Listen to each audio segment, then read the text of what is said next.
Amara Singh stared at the floating orb of light that served as the Galactic Assembly's primary communication device, trying to maintain her professional composure while delivering what might be the most unusual diplomatic response in human history. "I apologize, Admiral Krell, but humanity must respectfully decline your invitation to join the Galactic Assembly at this time," she said, straightening her suit jacket. "We already have prior contractual obligations." The orb flickered through several shades of purple before stabilizing into a deep crimson. Admiral Krell's voice emerged, carrying notes of both confusion and irritation. "Prior obligations? Your species only achieved faster-than-light travel 3 stellar cycles ago. What possible obligations could prevent you from joining the most prestigious alliance in known space?" Amara glanced at her tablet, checking the time. "Perhaps it would be easier to show you. Our employer should be arriving any moment now." As if on cue, the temperature in the conference room dropped several degrees. The shadows in the corners deepened, coalescing into a tall figure wearing an impeccably tailored business suit. Their presence wasn't so much seen as felt, like gravity or time, a fundamental force given form. "I apologize for my tardiness," the figure said in a voice that somehow managed to be both everywhere and nowhere at once. "The heat death of Universe 7249b required my personal attention. Quite the paperwork nightmare, I assure you." The orb's crimson light faltered, flickering through several colors before settling on a pale, almost sickly yellow. What is this?" Admiral Krell's voice had lost its authoritative edge. "Admiral Krell, allow me to introduce our employer," Amara said smoothly. "Though they're known by many names across various cultures, we in the office simply call them the executive." "Office?" The orb pulsed with confusion. "What office?" "Universal Resources Management," Amara replied, pulling up a holographic business card that hovered in the air. "I'm the head of interdimensional relations. Humanity has been handling the administrative side of universal constants for quite some time now." The executive nodded, their presence somehow becoming even more present. "Humanity has proven exceptionally capable at managing the bureaucratic needs of existence itself. Did you know they created a standardized form for processing paradoxes? Brilliant innovation. Reduced my paperwork by at least 30%. "This is impossible," Admiral Krell protested. You can't just hire a species to manage universal constants." "Actually," Amara interjected, pulling up another holographic document. "Under subsection 7, paragraph 4 of the Universal Employment Standards, any fundamental force can hire whatever help they deem necessary. The executive chose us. We're quite good at organizing chaos." "The benefits package is also excellent," the executive added. "Full-dimensional coverage, infinite timeline insurance, and very competitive spiritual compensation." The orb's color shifted rapidly through various shades of disbelief. But your species still has wars. You still have poverty. How can you possibly manage universal constants when you can't even manage your own planet?" Amara smiled. "Admiral, with all due respect, that's exactly why we're perfect for the job. We understand struggle. We understand chaos. Most importantly, we understand how to create order from it. Have you ever tried to schedule a meeting between time and space? Trust me, planetary conflicts are nothing compared to that level of temporal-spatial relationship management." The executive's presence rippled with what might have been amusement.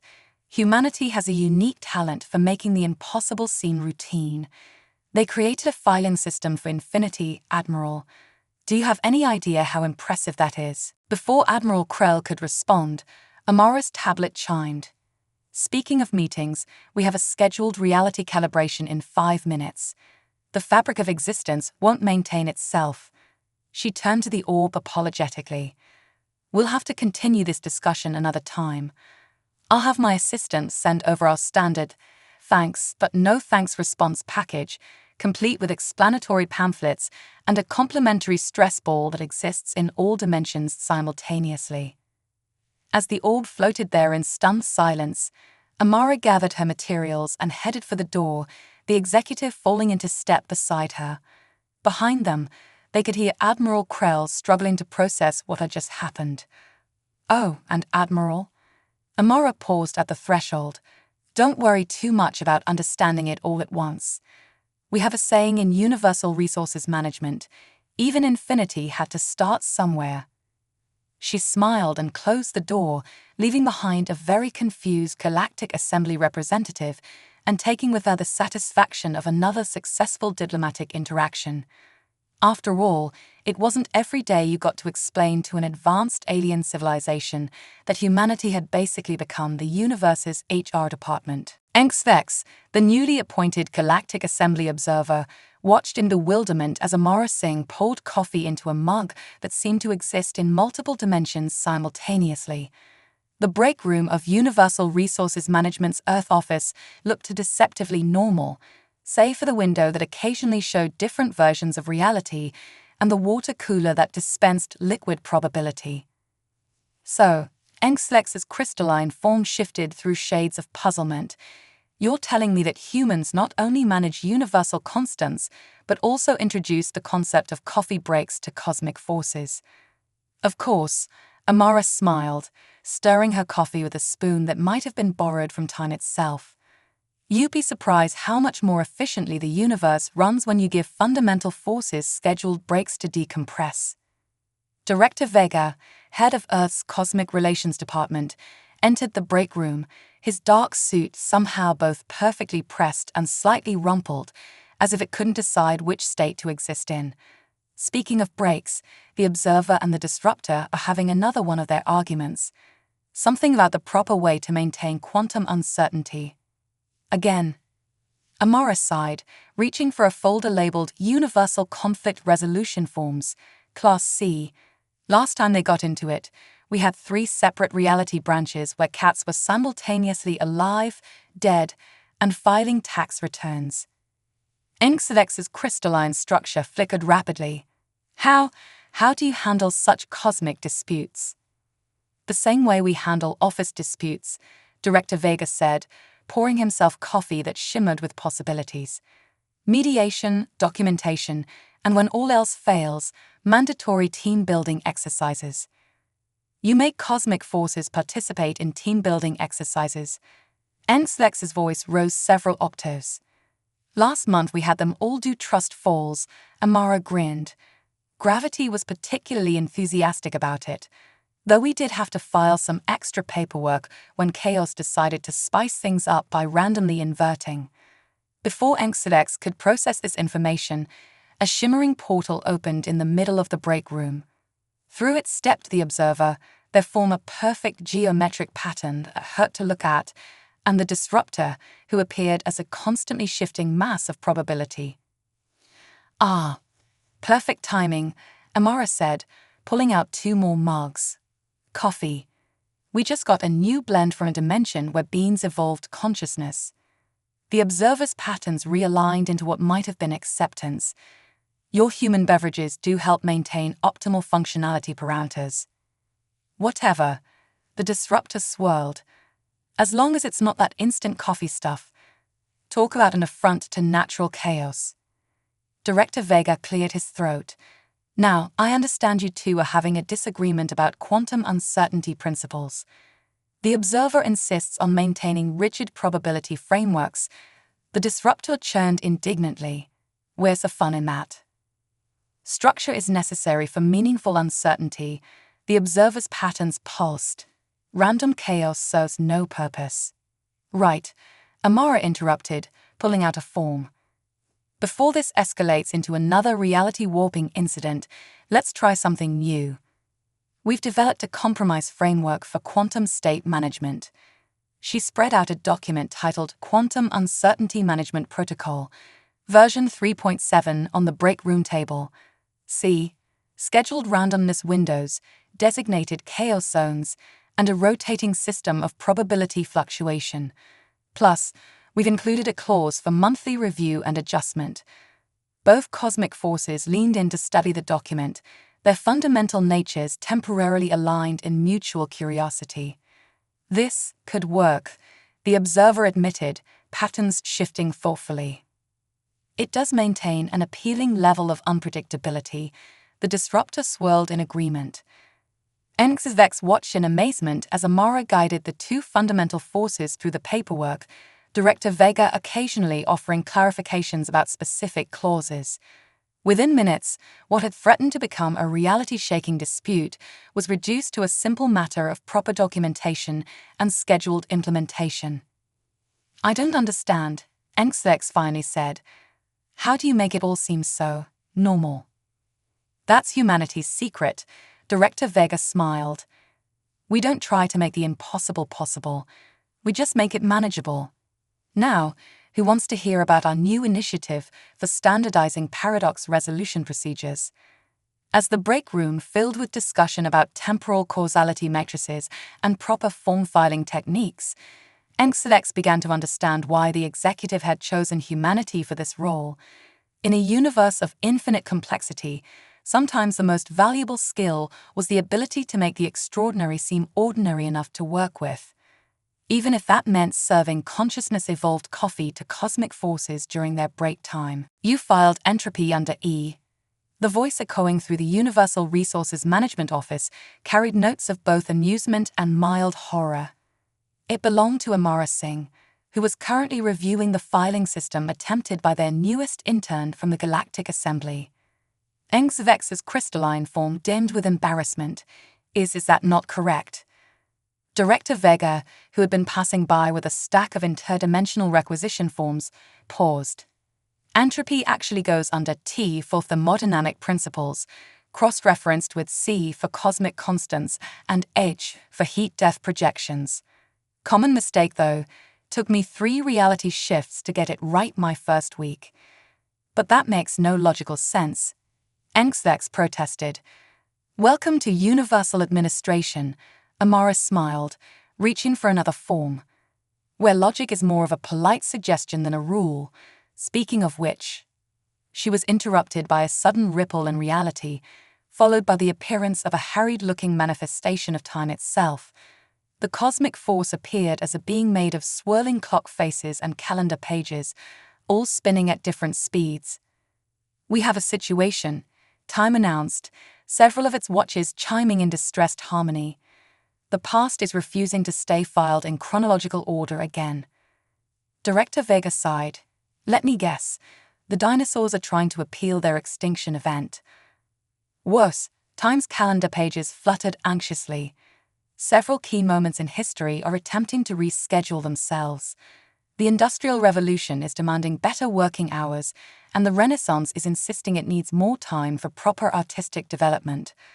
Amara was already pulling up the appropriate forms on her tablet. Standard temporal reorganization request or full chronological dispute resolution.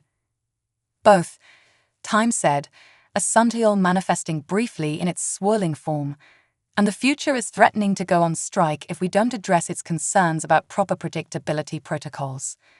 "The future can't go on strike," Director Vega frowned. "Can it?"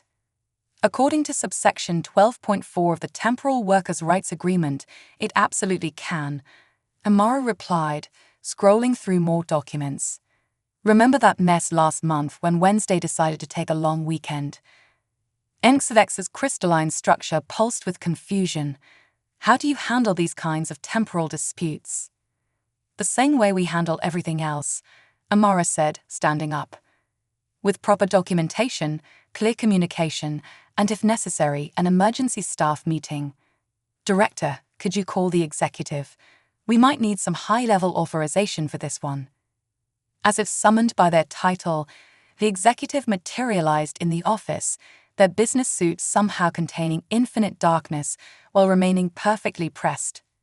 "I was in a budget meeting with Infinity when I felt the temporal disturbance." Status report. Multiple historical periods filing for temporal reorganization, potential future strike, and Amara checked her tablet. Apparently the Middle Ages are demanding better representation in historical reenactments. "The paperwork alone will be eternal," Time moaned, its clock faces spinning faster. "Not necessarily," Director Vega said, pulling out a specialized form. We still have those T47 forms for temporal union negotiations. If we combine them with the H23 historical revision request forms, and maybe throw in some F91 future development projection amendments, the executive's presence rippled with approval. This is exactly why we hired humanity. Any other species would be trying to force time to behave logically. You just create a new form for it. Speaking of forms, Amara added, we might want to get causality in on this. Last time we reorganized history without consulting them, we ended up with 3 parallel timelines where everything happened in alphabetical order.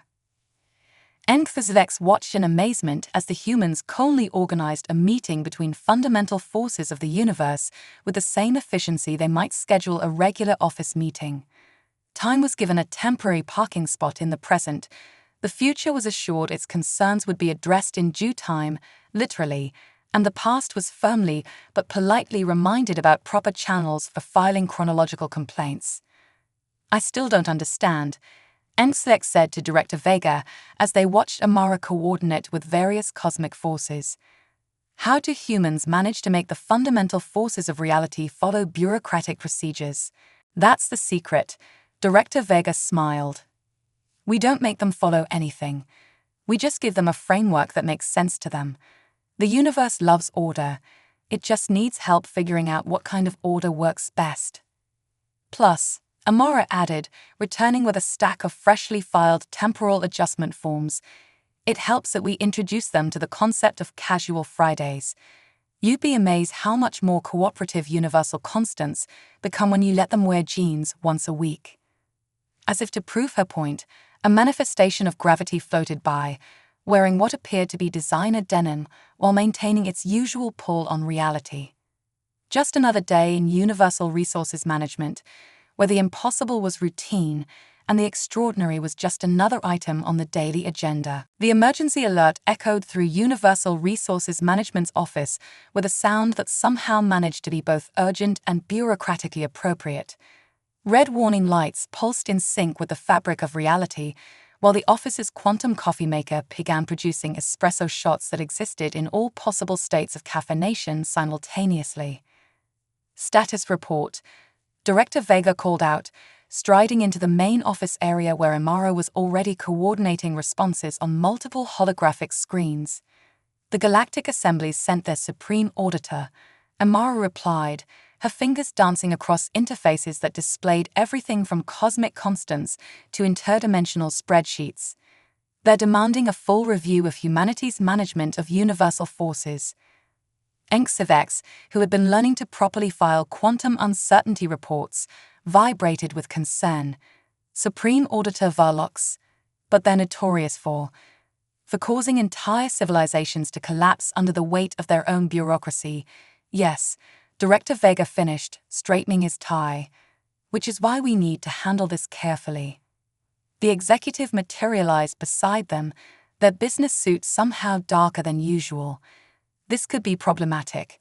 The last time Varlox conducted an audit, they caused 3 separate dimensions to file for bankruptcy. How does a dimension go bankrupt? Enxvex asked. Trust me, Amara grimaced, you don't want to know. The paperwork alone takes eons to process. Before anyone could respond, reality rippled and a new figure appeared in the office. Supreme Auditor Varlox resembled a living constellation of bureaucratic symbols, their form composed of endless flowing equations and regulations. This facility is now under official review, Varlox announced in a voice that sounded like rustling papers and clicking pens. All operations will cease pending. They trailed off, multiple symbolic eyes widening as they took in the scene before them. The observer and the disruptor were quietly filling out performance review forms in one corner. Time was updating its chronological organization charts while chatting with a manifestation of space about proper distance-time coordination. Even chaos had stopped by to file its weekly variance reports. What is the meaning of this? Varlox demanded, the symbolic form flickering with confusion. Universal forces cannot be subjected to proper administrative procedures, Amara suggested helpfully, pulling up a holographic display.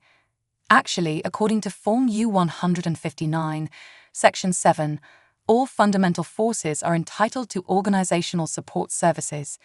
Would you like to see our efficiency metrics? The display filled with graphs showing improved reality stability rates, decreased paradox incidence, and a 47% reduction in unauthorized entropy acceleration. But this is impossible. Vilox protested. You can't quantify cosmic forces. Oh, that's where you're wrong, Director Vega said, pulling up another display. We've developed quite an effective performance metrics system. Did you know that proper paperwork can reduce random reality fluctuations by up to 63%? Vilox's symbolic form twisted with increasing confusion. This defies all known administrative protocols. With all due respect, Amara interjected, that's exactly why it works. We didn't try to force the universe to follow our protocols. We created protocols that work with the universe. The executive nodded, their presence radiating approval. Humanity's greatest strength isn't their ability to control cosmic forces, but rather their talent for organizing them in ways that make sense to everyone involved. Would you like to see our filing system for Infinity? Director Vega offered. We've managed to categorize it into manageable subdivisions while maintaining its endless nature. Quite a breakthrough, really. Vilox's form flickered rapidly between different bureaucratic symbols. But your species still hasn't achieved perfect order on your own planet. How can you possibly? That's precisely why we're perfect for this job, Amara interrupted gently. We understand that perfect order isn't the goal. The goal is functional chaos, organized enough to work, chaotic enough to evolve. As if to demonstrate her point, a small reality hiccup caused several nearby quantum probability files to shuffle themselves into a new organizational system that somehow made more sense than before. You see, Director Vega explained, most species try to impose order on the universe. We just help it file its own paperwork.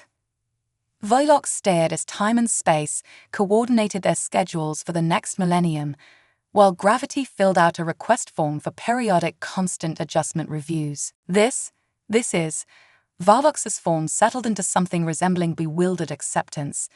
This is actually quite efficient. Would you like to see our quarterly reports? Amara offered. We've developed a new system for tracking interdimensional productivity metrics that even Infinity found intuitive.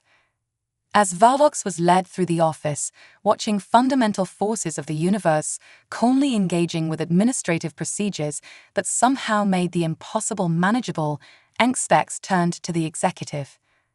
Is this why you chose humans? They asked. Because they can make even universal forces follow proper procedures. The executive's presence rippled with what might have been laughter. No, we chose them because they don't try to make universal forces follow anything. They just create systems where everyone, from quantum particles to cosmic constants, feels properly organized. Plus, Amara added with a grin, we make really good coffee. You'd be amazed how much smoother the universe runs when even abstract concepts can enjoy a proper coffee break. The crisis wasn't over, but somehow, watching Supreme Auditor Vilox become increasingly fascinated with their paradox resolution flowcharts, everyone knew it would work out just fine. After all, if humanity could organize infinity, one overzealous cosmic auditor was just another day at the office. Supreme Auditor Vilox's presence in the Universal Resources Management Office had led to an unexpected crisis. Fundamental forces of reality were attempting to organize themselves too perfectly. The result was a cascade of cosmic efficiency that threatened to iron out the very chaos necessary for existence itself. Well, this is new, Amara said, watching as reality attempted to file itself into perfectly ordered segments. I've never seen entropy try to organize itself alphabetically before. Director Vega stood beside her, frowning at a display showing alarming levels of increasing universal order. Too much order isn't good. The universe needs a certain amount of chaos to function properly. Like attempting to organize a meeting between time and deadlines, Engstex suggested their crystalline form flickering with newly acquired administrative humor. Exactly, Amara nodded. We need to introduce some controlled chaos before the universe bureaucratizes itself into stagnation. The executive materialized, their suits somehow both impossibly neat and deliberately rumpled. The situation is becoming critical. Even chaos is filling out forms in triplicate and color-coding their manifestations. As if on cue, a perfectly organized manifestation of chaos floated past, their usually turbulent form now arranged in neat geometric patterns. They were carrying a meticulously labeled binder titled Systematic Implementation of Random Events, Volume 1 of. This is all my fault, Varlock's symbolic form rippled with distress. I never considered that universal forces might overcompensate to meet audit standards. Don't blame yourself, Amara said, already pulling up emergency protocols on her tablet. This is exactly why we have contingency plans. Director, remember that special project we've been saving for an emergency? Director Vega's eyes widened. You don't mean... Oh yes, Amara grinned. It's time to introduce the universal forces to the concept of an office party. And office party? Varlock's symbols rearranged themselves in confusion. Trust me, Amara said, already sending out interdimensional invitations. Nothing disrupts perfect order quite like mandatory fun. The next few hours were a blur of preparation. The break room was expanded to accommodate infinite dimensions. The quantum coffee maker was programmed to produce every possible variety of refreshment simultaneously, and time was convinced to create a temporary pocket dimension where the party could last both 5 minutes and eternity. Are you sure about this? Engsthex asked, helping to hang decorations that existed in multiple probability states at once. Absolutely, Amara replied, setting up a snack table with treats from across the multiverse. Sometimes the best way to solve a cosmic crisis is to remind everyone why a little chaos is important. The party started precisely on time, which was the first sign something still wasn't quite right. Universal forces arrived in perfectly ordered sequences, maintaining precise distances between their manifestations. Even the disruptor appeared with a PowerPoint presentation about optimal disruption protocols. This isn't working, Director Vega muttered to Amara. They're turning the party itself into another exercise in perfect order. Amara watched as Infinity attempted to calculate the exact optimal duration for small talk. We need something to break the ice. Something unexpected. That's when the executive, understanding humanity's plan, did something unprecedented. They took off their tie. The simple act sent ripples through reality. Universal forces froze in shock. Time briefly forgot to move forward. Space hiccuped. You know, the executive said conversationally, dropping their tie onto a nearby chair with deliberate casualness. I've always wondered what would happen if we just improvised for a bit. The word improvised seemed to shatter something in the perfectly ordered atmosphere. Chaos, shaking off their recent geometric patterns, was the first to respond. Did death just suggest breaking protocol? They asked, their form already beginning to swirl more naturally. Why not? Amara grinned, seizing the moment. Hey Time, remember that thing you wanted to try with the conga line through multiple dimensions? Time's clock faces spun with sudden enthusiasm. The one we filed 17 different safety waivers for. Forget the waivers, Director Vega called out. Just go for it. Like a dam breaking, the perfect order began to crack. Space started teaching quantum particles to dance. Entropy got into a friendly argument with thermodynamics about the proper temperature for party snacks. Reality itself seemed to relax, settling back into its natural state of organized chaos. Varlock watched in amazement as the universal forces found their balance between order and chaos. I think I understand now. The purpose isn't to eliminate chaos. It's to make it productive, Amara finished. To give it just enough structure to function without losing its essential nature. Like humanity itself, the executive added, somehow managing to look both supremely dignified and perfectly relaxed without their tie. organized enough to handle cosmic paperwork, chaotic enough to know when to throw the paperwork out the window. As the party reached its perfect balance of order and chaos, with time teaching the electric slide across multiple dimensions while space ensured nobody accidentally danced into a black hole, Enxivex turned to Amara. "Is this why the executive really chose humans?" they asked. "Because you understand both order and chaos." Amara watched as Infinity and Zero got into a heated but friendly debate about the proper way to measure fun. "We understand something even more important. Sometimes the best management strategy is knowing when to let things manage themselves." Plus, Director Vega added, accepting a cup of quantum coffee that tasted like every possible flavor at once, "Nobody throws a better office party than humanity. Did you see that reality and dreams are finally talking again? All it took was some interdimensional karaoke." The crisis of too much order had been averted, replaced by the perfect balance of chaos and organization that the universe needed to thrive. And if some of the paperwork ended up slightly singed by time's attempt at breakdancing through the Mesozoic era, well, that's what backup copies were for. The aftermath of what was now being called the Great Reality Relaxation Party had left the Universal Resources Management Office in an interesting state. Reality had settled into a comfortable balance between order and chaos. Universal forces were back to their proper levels of organizational entropy, and someone had taught quantum uncertainty how to make paper airplanes that existed in multiple states simultaneously. Amara sat across from Admiral Krell's communication orb in the same conference room where our story began, though this time she was joined by Supreme Auditor Varlox, the executive, and a much more confident Enxivex. "So," Admiral Krell's voice emerged from the orb, which was cycling through colors like a confused chameleon, "you're telling me that humanity not only prevented a universal order crisis, but did so by throwing a party."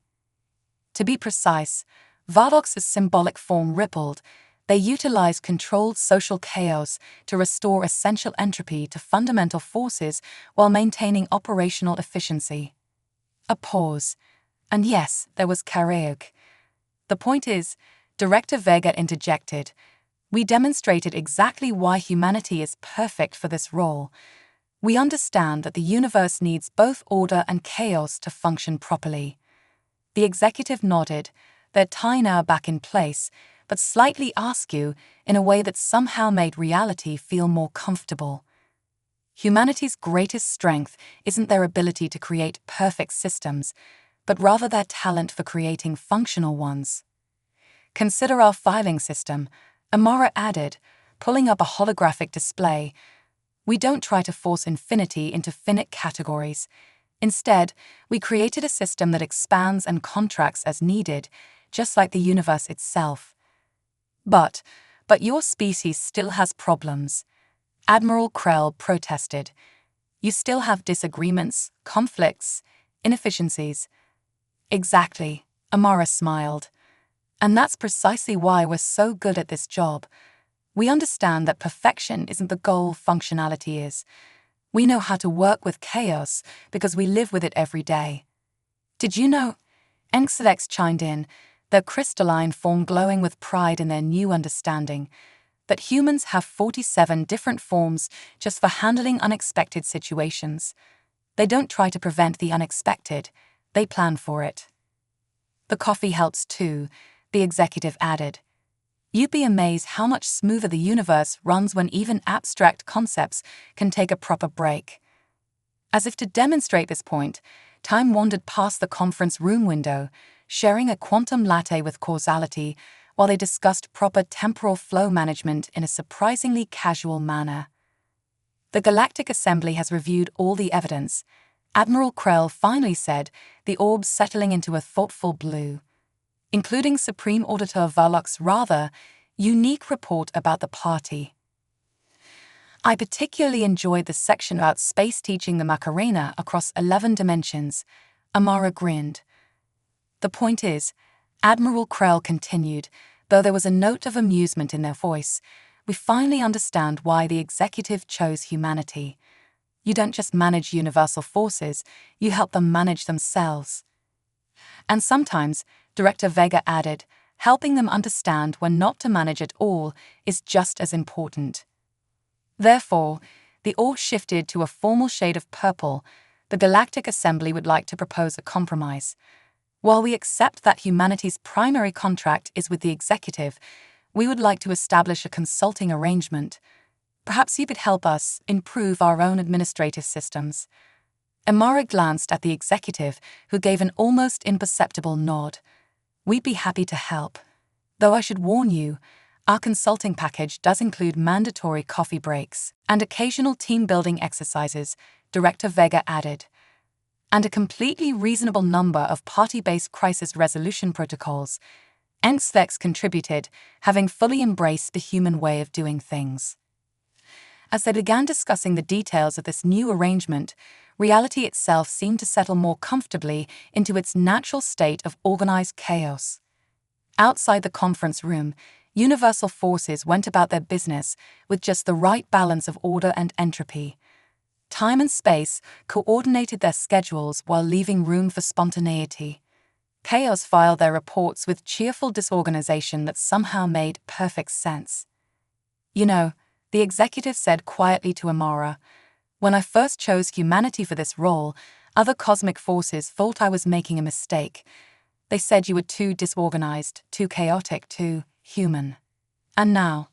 Amara asked, watching as reality and dreams collaborated on a new project, their work structured but creative. Now they understand what I knew from the beginning. The universe doesn't need perfect order. It needs humanity's special touch, the ability to make the impossible seem routine, to find humor in infinity, and to know exactly when to throw out the rulebook and order pizza for everyone instead. Speaking of which, Director Vega checked his watch, which displayed time in several dimensions simultaneously. It's about time for our weekly staff meeting. I believe it's Infinity's turn to bring snacks. Let's just hope they don't bring those endless donuts again, Amara laughed. The last time, we had to file 17 different forms just to account for all the possible flavors. As they left the conference room, reality hummed with well-managed energy. Universal forces went about their business with comfortable efficiency, and somewhere in the break room, a quantum coffee maker brewed the perfect cup of coffee in all possible dimensions. Just another day at Universal Resources Management, where humanity continued to prove that sometimes the best way to manage the impossible is to treat it as just another item on the daily agenda, preferably one that could be discussed over coffee.